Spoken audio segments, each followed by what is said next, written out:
एक तस्वीर अपने दिमाग में लाइए। धर्मशाला का एक होटल रूम है, रात का वक्त है और एक नौजवान खिलाड़ी अपने हाथ में सफेद रंग की एक टेस्ट क्रिकेट कैप पकड़े बैठा है और लगातार रो रहा है। हाँ, और ये मतलब कोई दुख के आंसू नहीं है, ये उस सफलता के आंसू हैं जिसके लिए उसने अपना पूरा बचपन मैदान की धूल में बिता दिया। बिल्कुल, और ये सुनने में ना किसी क्लासिक स्पोर्ट्स मूवी का क्लाइमैक्स लगता है, जज्बात, पसीना और मंजिल का मिलना। पर इस डीप डाइव में हम जिस विषय पर बात करने वाले हैं वो थोड़ा अलग है। सही कहा, क्योंकि असलियत ये है कि आज के आधुनिक दौर में खेल सिर्फ इन्हीं जज्बातों से नहीं चल रहा है। एग्जैक्टली। उस खिलाड़ी के उन जज्बातों को, उसकी मेहनत को अब सिलिकॉन वैली के सर्वर रूम्स में बैठे एआई मॉडल्स, एल्गोरिदम्स और डेटा साइंटिस्ट एक तरह से गाइड कर रहे हैं। तो आज के इस गहन विश्लेषण का मकसद यही समझाना है कि खेल की इस नई दुनिया में एक इंसान का जुनून और डेटा एनालिटिक्स का बिल्कुल ठंडा सटीक गणित आपस में कैसे टकराते हैं और कैसे मिलकर एक नया इतिहास रचते हैं। आज के हमारे सोर्सेज में शामिल हैं खिलाड़ियों के जज्बात से भरे पुराने इंटरव्यूज, बिल्कुल ताज़ा न्यूज़ रिपोर्ट्स और स्पोर्ट्स एनालिटिक्स पर छिपी एक बहुत ही गहरी रिसर्च पेपर। देखिए, खेल का मैदान अब सिर्फ एक मैदान नहीं रहा है, वो एक चलता फिरता लैबोरेटरी बन चुका है। हाँ, मतलब एक तरफ इंसानी जज्बात की वो इंतहा है जिसे नंबर्स में किसी भी तरह नापा नहीं जा सकता, और दूसरी तरफ वो बिग डेटा है जो इस इंसानी क्षमता को एक ऐसी सटीक दिशा देता है जिसके बारे में शायद खुद खिलाड़ी को भी अंदाजा नहीं होता। बिल्कुल, इन दोनों का मिलन खेल के पूरे डीएनए को हमेशा के लिए बदल रहा है, और इस बदलाव को समझने के लिए एक बहुत ही खास उदाहरण सामने आता है, देवदूत पडिक्कल का। अरे हाँ, पडिक्कल, एक ऐसा नाम जो आजकल हर क्रिकेट फैन और एनालिस्ट के रडार पर है। अगर उनके 2020 के एक पुराने इंटरव्यू के पन्नों को पलटा जाए तो उन्होंने बड़ी ही मासूमियत से एक मजाक किया था। अच्छा, क्या कहा था उन्होंने? उन्होंने कहा था कि अगर वो क्रिकेटर नहीं होते ना तो पढ़ाई करके हर एग्जाम में टॉप कर रहे होते। वाह, और सच कहूँ तो उनका शुरुआती सफर देख के ये लगता भी है कि उनमें वो टॉप करने की एक अजीब सी जिद बचपन से ही थी। हाँ, मतलब सिर्फ 11 साल की उम्र में क्रिकेट की शुरुआत करना छोटी बात नहीं है। बिल्कुल, और फिर 2017 के कर्नाटका प्रीमियर लीग में आते ही एक धमाका कर देना। केपीएल में उन्होंने सिर्फ 53 गेंदों पर 72 रन की ऐसी तबातोड़ पारी खेली जिसने पहली बार सिलेक्टर्स का ध्यान खींचा। सही बात है, और उसके तुरंत बाद कूच बिहार ट्रॉफी में लगातार 829 रन बनाना, ये सब दिखाता है कि उनका फोकस किसी टॉपर स्टूडेंट जैसा ही सटीक था। वो बस अपना मैदान बदल चुके थे। पर इन सब रिकॉर्ड्स और आंकड़ों के बीच ना उनके अंदर एक सपना था जो इन सब से कहीं ज्यादा बड़ा था। देश के लिए टेस्ट क्रिकेट खेलना है ना? एग्जैक्टली, सफेद जोड़ी पहनकर मैदान पर उतरना, और 2024 में धर्मशाला की उन ठंडी वादियों में इंग्लैंड के खिलाफ जब उन्होंने अपना टेस्ट डेब्यू किया तो वो सपना आखिरकार हकीकत बन गया। और क्या डेब्यू था वो! अपनी पहली ही टेस्ट इनिंग्स में 65 रन की एक बेहद सॉलिड पारी खेली उन्होंने। लेकिन यहाँ जो किस्सा सबसे ज्यादा दिल को छूता है वो मैच की आखिरी रात का है। हाँ, जिस टेस्ट कैप का जिक्र हमने शुरुआत में किया था, उस रात के बारे में उन्होंने खुद बताया था कि मैच के दिन टेस्ट कैप मिलने के बाद वो अपने कमरे में गए और पूरी रात बस रोते रहे। रात भर रोते रहे। वाह। हाँ, उन्होंने उस इंटरव्यू में ये तक कहा था कि ये एक ऐसी शांति और खुशी की फीलिंग थी जो शायद उन्हें पूरी जिंदगी में दोबारा कभी महसूस ही ना हो। ये आंसू दरअसल उस पूरे स्ट्रगल का नतीजा थे जो एक खिलाड़ी 11 साल की उम्र से लेकर 23 साल की उम्र तक अपने अंदर दबाए रखता है ना? बिल्कुल, और ये वही इंसानी जज्बा है जिसे कोई एल्गोरिथम प्रिडिक्ट नहीं कर सकता। ये जुनून सिर्फ एक टेस्ट मैच तक रुका नहीं। सही कहा। अगर 2025-26 के हाल ही के रणजी ट्रॉफी सीजन पर नजर डाली जाए तो उनका फॉर्म किसी तूफान जैसा रहा है। मुझे एक मैच याद आता है पंजाब के खिलाफ, टीम को जीतने के लिए 250 रन चेस करने में। हाँ, और टॉप ऑर्डर पूरी तरह लड़खड़ा चुका था उस मैच में, प्रेशर अपने पीक पर था। वहाँ पडिक्कल ने सिर्फ 85 गेंदों में 120 रन की एक नाबाद आतिशी पारी खेली, 6 चौके और 5 बड़े छक्के। उन्होंने पूरे रन चेस का अकेले ही रुख बदल दिया। और उसके ठीक बाद उत्तराखंड के खिलाफ सेमीफाइनल में एक शानदार डबल सेंचुरी भी। लेकिन उस शानदार सफर में एक ऐसी घटना सामने आई जिसने उस डबल सेंचुरी के जश्न को थोड़ा फीका कर दिया। हाँ, उस सेमीफाइनल मैच में गली पोजीशन में एक बहुत ही तेज कैच लपकते वक्त उनकी उंगली में एक गहरी चोट लग गई थी। चोट इतनी ज्यादा थी कि मैदान पर ही खून निकलने लगा और तुरंत स्टिचेस लगाने पड़े। हालत ये थी कि वो दूसरी इनिंग्स में बैटिंग करने के लिए उतर भी नहीं पाए। सही। तो यहाँ मेरे दिमाग में गहरा मनोवैज्ञानिक सवाल उठता है। जब एक खिलाड़ी अपने करियर के सबसे बेहतरीन फॉर्म में चल रहा हो, जब लग रहा हो कि हर गेंद खुद आकर उसके बैट से टकरा रही है, तब ऐसी अचानक आई चोट दिमाग पर कैसा असर डालती है? ये बहुत इंटरेस्टिंग पॉइंट है। क्योंकि हैरत की बात यह थी कि स्टिचेस आने के बावजूद उन्होंने इंस्टाग्राम पर केएल राहुल के साथ एक फोटो पोस्ट की और मुंबई के खिलाफ आने वाला फाइनल मैच खेलने की पूरी उम्मीद जताई। क्या ये सिर्फ रॉ इमोशंस हैं जो उन्हें भयंकर दर्द के बावजूद वापस मैदान पर उतरने का हौसला देते हैं? देखिए, स्पोर्ट्स साइकोलॉजी की दुनिया में इसे इंट्रिंसिक मोटिवेशन और फ्लो स्टेट का नाम दिया जाता है। जब एक खिलाड़ी अपने पीक फॉर्म में होता है तो उसका दिमाग और शरीर एक ऐसी रिदम में काम करते हैं जहां डर और दर्द दोनों की जगह बहुत कम हो जाती है। अच्छा, तो मतलब दर्द महसूस ही नहीं होता? होता है, पर एक ऐसी चोट जो आम इंसान को महीनों तक बेड पर बिठा सकती है। एलीट एथलीट्स का दिमाग उन पेन सिग्नल्स को ओवरराइड करना सीख लेता है। जो बच्चा एक टेस्ट कैप के लिए रात भर रो सकता है, उसके अंदर एक ऐसी आग होती है जो उसे उस पेन बैरियर के पार ले जाती है। वाह, ये इंसानी दिमाग की वो ताकत है जिसे नंबर्स बयान नहीं कर सकते। बिल्कुल, वो चोट लगने पर दुख नहीं मानता, वो कैलकुलेशन करता है कि कितने पेन किलर्स खाकर वो बैट पकड़ सकता है। ये जुनून और दर्द से आगे बढ़ने की कहानियां वाकई रोंगटे खड़े कर देती हैं। पर सच्चाई ये भी है कि आज की मॉडर्न स्पोर्ट्स फ्रेंचाइजेस सिर्फ इन्हीं जज्बातों के दम पर करोड़ों का दाव नहीं लगाती। सही बात है। अगर फॉर्म गिर जाए तो फ्रेंचाइज ओनर्स जज्बात नहीं देखते, वो अपने डैशबोर्ड्स देखते हैं। एग्जैक्टली।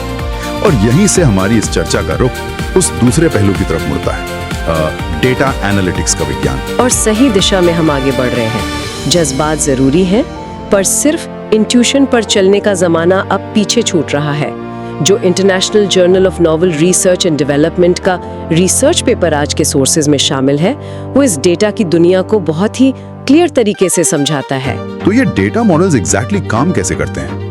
इस पेपर के मुताबिक स्पोर्ट्स एनालिटिक्स मुख्य रूप से 4 स्टेजेस में काम करती है: डिस्क्रिप्टिव, डायग्नोस्टिक, प्रिडिक्टिव और प्रिस्क्रिप्टिव।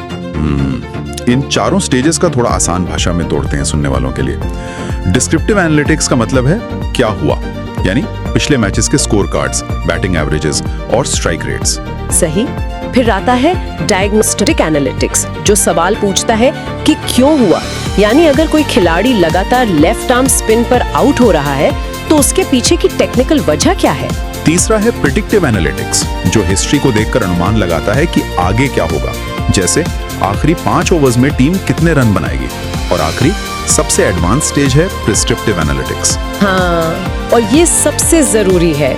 ये सीधे तौर पर बताता है कि हमें क्या करना चाहिए, यानी जीतने के लिए 17वें ओवर में किस बॉलर की कौन सी लाइन और लेंथ सबसे सटीक रहेगी। कमाल है। इन मॉडल्स के काम करने के तरीके को समझने के लिए ना, रिसर्च पेपर में स्पोर्ट्स से हटकर एक बहुत ही अनोखा उदाहरण पेश किया गया है, वॉलमार्ट और स्ट्रॉबेरी पॉप टार्ट्स का किस्सा। Wait, Pop Tarts sports analytics के पेपर में? हाँ, डेटा माइनिंग के दौरान वॉलमार्ट के एल्गोरिदम्स ने एक अजीब पैटर्न पकड़ा। जब भी किसी शहर में तूफान या हरिकेन आने की चेतावनी आती थी, वहाँ अचानक स्ट्रॉबेरी पॉप टार्ट्स की सेल 7 गुना तक बढ़ जाती थी। 7 गुना? ये सच में एक हैरान करने वाला पैटर्न है। पर ऐसा क्यों होता था? डेटा ने सिर्फ सेल बढ़ने का आंकड़ा नहीं दिया होगा, उसने इसके पीछे का ह्यूमन बिहेवियर भी तो पकड़ा होगा ना? बिल्कुल। और साइकोलॉजी ये है कि जब तूफान आता है तो बिजली जाने का डर होता है। लोगों को एक ऐसा खाना चाहिए होता है जिसे पकाने की जरूरत ना हो, जो लंबा चले और जिसमें शुगर हो, ताकि स्ट्रेस के माहौल में कंफर्ट मिल सके। स्ट्रॉबेरी पॉप टार्ट्स इस क्राइटेरिया पर बिल्कुल फिट बैठते थे। सही पकड़ा आपने। इस इनसाइट के बाद वॉलमार्ट ने तूफान आने से पहले ही इन पॉप टार्ट्स के बॉक्सेस स्टोर के बिल्कुल आगे रखने शुरू कर दिए, ताकि लोग आते ही उन्हें खरीद लें। यही सटीक नतीजा निकालना प्रिस्क्रिप्टिव एनालिटिक्स का काम है। अब इस रिटेल लॉजिक को क्रिकेट के मैदान पर रखकर देखते हैं। देखिए, डेटा का इस्तेमाल खेल में कोई नई बात नहीं है। 1858 में बेसबॉल के पहले बॉक्स स्कोर्स लिखे गए थे, लेकिन पिछले कुछ सालों में, खास करके भारत में, इसने एक अलग ही दिशा ले ली है। हाँ, मुझे याद है 2020 में बीसीसीआई ने एक पूरी डेटा एनालिटिक्स विंग सेटअप की थी, सिर्फ खिलाड़ियों की परफॉर्मेंस देखने के लिए नहीं, बल्कि मैच फिक्सिंग और बेटिंग जैसी चीजों में पैटर्न्स पकड़ने के लिए भी। और आईपीएल फ्रेंचाइजेस तो अब इन एल्गोरिथम्स पर पूरी तरह निर्भर है। अगर मैं इस पूरे डेटा विज्ञान को एक गाड़ी चलाने का अनुभव से जोड़ूं ना, तो डिस्क्रिप्टिव एनालिटिक्स उस गाड़ी का रियर व्यू मिरर देखने जैसा है। वो दिखाता है कि पीछे क्या छूट गया। बहुत सही एनालॉजी है। पर प्रिस्क्रिप्टिव एनालिटिक्स उस आधुनिक जीपीएस नेविगेशन सिस्टम की तरह है, जो सिर्फ रास्ता नहीं दिखाता, बल्कि आगे आने वाले ट्रैफिक जैम को पहले ही देखकर एक नया रास्ता निकाल लेने की सलाह देता है। वो कैप्टन को बताता है कि आने वाले ओवर में किस खिलाड़ी का इस्तेमाल फायदेमंद होगा। उसी जीपीएस नेविगेशन की एनालॉजी को अगर थोड़ा और गहराई में देखा जाए, तो एक लाजमी सवाल ये उठता है कि क्या ये जीपीएस हर गाड़ी के लिए एक जैसा काम करता है? मतलब भारत जैसे देश में जहां खिलाड़ी बिल्कुल अलग-अलग आर्थिक और भौगोलिक माहौल से आते हैं, वहां क्या सिर्फ रॉ डेटा देखना सही होगा? इसी मुद्दे को एड्रेस करने के लिए पेपर में एक जबरदस्त केस स्टडी दी गई है, जो एनवायरनमेंट और स्टैक्स के बीच का रिश्ता समझाती है। अच्छा, वो टियर 1 और टियर 3 शहरों वाली केस स्टडी? हाँ, इस केस स्टडी में बड़े शहरों और छोटे शहरों से आने वाले खिलाड़ियों की तुलना की गई है। जैसे भुवनेश्वर कुमार, जो मीरठ जैसे टियर 3 शहर से आते हैं, उनकी तुलना दिल्ली के ईशान शर्मा से की गई। या फिर रांची से निकले एमएस धोनी की तुलना दिल्ली के ही विराट कोहली से की गई। यहाँ सबसे बड़ा फर्क तो सुविधाओं का आता है ना? बिल्कुल, ये फर्क बहुत बड़ा होता है। दिल्ली जैसे शहर में एक खिलाड़ी को शुरुआत से ही टफ विकेट्स, बॉलिंग मशीन्स और एलीट कोचेस का एक्सेस मिलता है। वहीं मेरठ में एक खिलाड़ी को शायद अनइवन मिट्टी की पिचेस और लिमिटेड गियर के साथ प्रैक्टिस करनी पड़े। तो अगर हम सिर्फ रॉ बैटिंग या बॉलिंग एवरेजेस देख लें, तो टियर 1 का खिलाड़ी हमेशा बेहतर दिखेगा। एग्जैक्टली, लेकिन ये फेयर कंपैरिजन नहीं है। यहाँ मैथमेटिक्स का एक कॉन्सेप्ट काम आता है, जिसे पीसीए यानी प्रिंसिपल कंपोनेंट एनालिसिस कहते हैं। ये पीसीए थोड़ा टेक्निकल हो गया। नाम सुन के लग रहा है जैसे अचानक किसी एडवांस मैथ क्लास में वापस आ गया हूँ। एक मैथमेटिकल मॉडल इस फर्क को फेयर कैसे बनाता है? मैं थोड़ा आसान भाषा में बताती हूँ। मान लीजिए 2 स्टूडेंट हैं। एक गांव में रहता है जहाँ बिजली नहीं आती और वो बिना किसी ट्यूशन के 80% मार्क्स लाता है। दूसरा स्टूडेंट शहर में है, उसके पास टॉप ट्यूटर्स हैं और वो 85% लाता है। तो रॉ डेटा के हिसाब से तो शहर का बच्चा आ गया है। हाँ, लेकिन पीसीए एक ऐसा फॉर्मूला है जो इन बाहरी फैक्टर्स जैसे कोचिंग, पिच की क्वालिटी, डाइट को मैथमेटिकली एडजस्ट कर देता है। वो उस सुविधा के एडवांटेज को डेटा से फिल्टर करके निकाल देता है, जिसे डेटा साइंस में नॉइज हटाना कहते हैं। ओह, मतलब वो उनकी असल प्रतिभा को सामने लाता है। बिल्कुल। जब पीसीए इन क्रिकेट स्टैट्स पर अप्लाई किया जाता है, तो पता चलता है कि मेरठ के भुवनेश्वर कुमार की रॉ पोटेंशियल और इम्पैक्ट दिल्ली के ईशांत शर्मा के बराबर या उससे भी ज्यादा है। ये वाकई में आंखें खोल देने वाला विज्ञान है। लेकिन इस मुद्दे पे ना एक छोटा सा पुशबैक तो बनता है। बोलिए। मैं मानता हूँ कि पीसीए और एल्गोरिथम्स ने खेल का नक्शा बदल दिया है, पर क्या हम सच में धोनी के उस आइकॉनिक हेलीकॉप्टर शॉट की टाइमिंग को या भुवी की उस हवा में तैरती हुई लेट स्विंग को सिर्फ मैथमेटिकल इक्वेशंस में बांध सकते हैं? ये बहस बहुत पुरानी है। मतलब एक वर्ल्ड कप फाइनल में जब स्टेडियम में 80,000 लोग चीख रहे हों, उस वक्त एक कैप्टन जिस प्रेशर से गुजरता है, क्या डेटा उस एक्स फैक्टर या उस इंसानी जिगर को पहचान सकता है जिसे सिर्फ एक अनुभवी कोच देख सकता है? देखिए, डेटा अपनी जगह बिल्कुल सटीक है। डेटा ये बता देगा कि एमएस धोनी 18वें से 20वें ओवर के बीच किस लेंथ की गेंद पर सबसे ज्यादा स्ट्राइक रेट रखते हैं। डेटा उनके बैट स्विंग की स्पीड कैलकुलेट कर लेगा। पर वो प्रेशर, वही ना। डेटा कभी उस नर्व को मेजर नहीं कर सकता जो एक कैप्टन को आखिरी ओवर में किसी अनजान बॉलर को गेंद थमाने का फैसला लेने पर मजबूर करती है। आंकड़े रास्ता जरूर दिखाते हैं, पर उस रास्ते पर चलने के लिए जो अंदरूनी हिम्मत चाहिए, वो इंसानी अनुभव से ही आती है। इसीलिए सबसे सफल टीम्स वही हैं जहां डेटा और इंट्यूशन एक दूसरे से लड़ते नहीं हैं, बल्कि एक दूसरे के साथी बनकर काम करते हैं। सही फरमाया। और इन्हीं दोनों साथियों, इंसानी जुनून और प्रिस्क्रिप्टिव डेटा का सबसे बेहतरीन संगम हमें वापस देवदत्त पद्दिक्कल और रॉयल चैलेंजर्स बैंगलोर के पिछले कुछ सालों के सफर में देखने को मिलता है। तो चलिए उनकी कहानी पर वापस आते हैं और इस पूरे डेटा विश्लेषण को आईपीएल की ताजा हकीकत पर लगाकर देखते हैं। आरसीबी एक ऐसी फ्रैंचाइज रही है जिसने डाटा का सबसे पहले दिल खोलकर स्वागत किया था। याद दिला दूं कि 2017 में ही उन्होंने आरसीबी बोल्ड बॉट नाम का एक AI मॉडल ऑक्शन स्ट्रैटेजी के लिए इस्तेमाल करना शुरू कर दिया था। हाँ, जब पडिक्कल 2020 में आरसीबी के साथ थे तो शुरुआत बेहद शानदार रही थी। उन्होंने टॉप ऑर्डर में 473 रन्स बनाए थे, सब कुछ बढ़िया चल रहा था। पर फिर T20 की दुनिया में फ्रेंचाइज बदली और उनका वक्त भी। 2022 और 2023 में वो राजस्थान रॉयल्स में गए।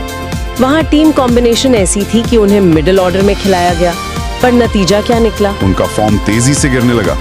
पहले 376 रन्स और फिर अगले साल सिर्फ 261 रन्स। और 2024 में हालत तब और भी खराब हो गई जब लखनऊ सुपर जायंट्स के साथ खेलते हुए 7 मैचेस में उनके बैट से सिर्फ 38 रन्स निकले। सिर्फ 38 रन्स।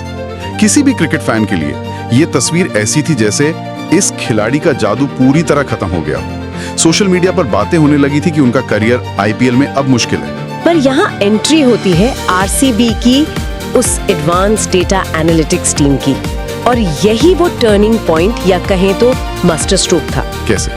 बाकी टीम्स को क्या नहीं दिखा जो आरसीबी को दिख गया? बाकी टीम सिर्फ क्या हुआ यानी रॉ रन्स देख रही थी, पर आरसीबी के प्रिस्क्रिप्टिव डेटा मॉडल्स ने क्यों हुआ और क्या करना चाहिए पर फोकस किया। जब मॉडल्स ने डीप डाइव किया तो पता चला कि पडिक्कल का मसला फॉर्म नहीं, उनकी बैटिंग पोजीशन और गेम सिचुएशन थी। अच्छा।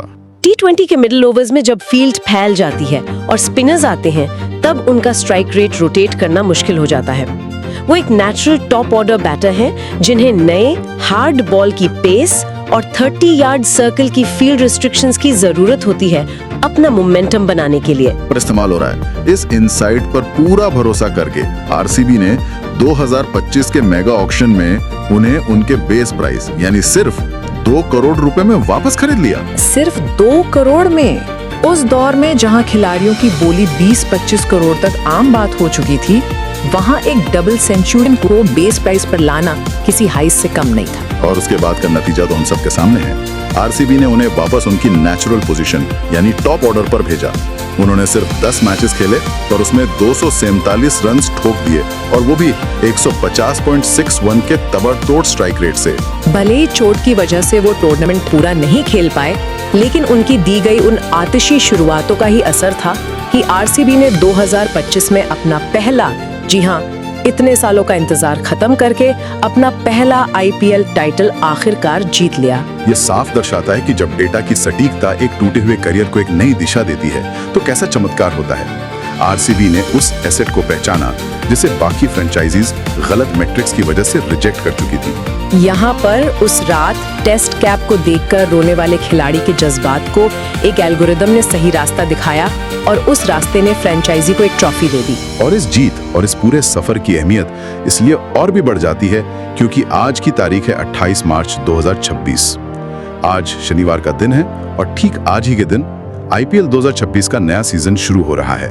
एक तरफ डिफेंडिंग चैंपियंस आरसीबी हैं और सामने एसआरएच की चुनौती है, और देवदत्त पडिक्कल पिछले सीजन के उस कॉन्फिडेंस और रणजी ट्रॉफी में डबल सेंचुरी के फॉर्म के साथ मैदान पर उतरने को तैयार हैं। ये शुरुआत निश्चित रूप से जश्न की है, लेकिन इस ओपनिंग मैच के साथ एक बहुत ही गमगीन, एक सॉम्बर डिटेल भी जुड़ी हुई है जिसे भुलाया नहीं जा सकता। हाँ, पिछले साल बेंगलुरु के एम चिन्ना स्वामी स्टेडियम में टिकट लेने के दौरान एक दर्दनाक स्टैम्पेड हुआ था जिसमें 11 मासूम फैंस की जान चली गई थी। आज का ओपनिंग मैच सिर्फ एक खेल नहीं है, उन 11 लोगों के लिए एक श्रद्धांजलि भी है। खेल के नियम कितने भी बदल जाएं, पर ये घटनाएं याद दिलाती हैं कि असूल और इंसानियत सबसे ऊपर है। खबरों के मुताबिक दोनों टीम्स के खिलाड़ी आज मैदान पर ब्लैक आर्म बैंड्स पहनकर उतरेंगे। मैच शुरू होने से पहले 1 मिनट का मौन रखा जाएगा। और सबसे बड़ी बात, स्टेडियम में हमेशा के लिए उन 11 लोगों की याद में 11 सीट्स रिजर्व कर दी गई हैं। इन सीट्स पर अब कभी कोई नहीं बैठेगा। ये डिटेल हमें उस जगह पर लाकर खड़ा करती है जहां सारे आंकड़े, पीसीआर मॉडल्स, एल्गोरिथम्स और जीत हार छोटे लगने लगते हैं। खेल लोगों को जोड़ता है, जज्बातों को उभारता है, पर ऐसी घटनाएं सबक देती हैं कि मैदान के बाहर की असलियत मैदान के अंदर की किसी भी ट्रॉफी से कहीं बड़ी है।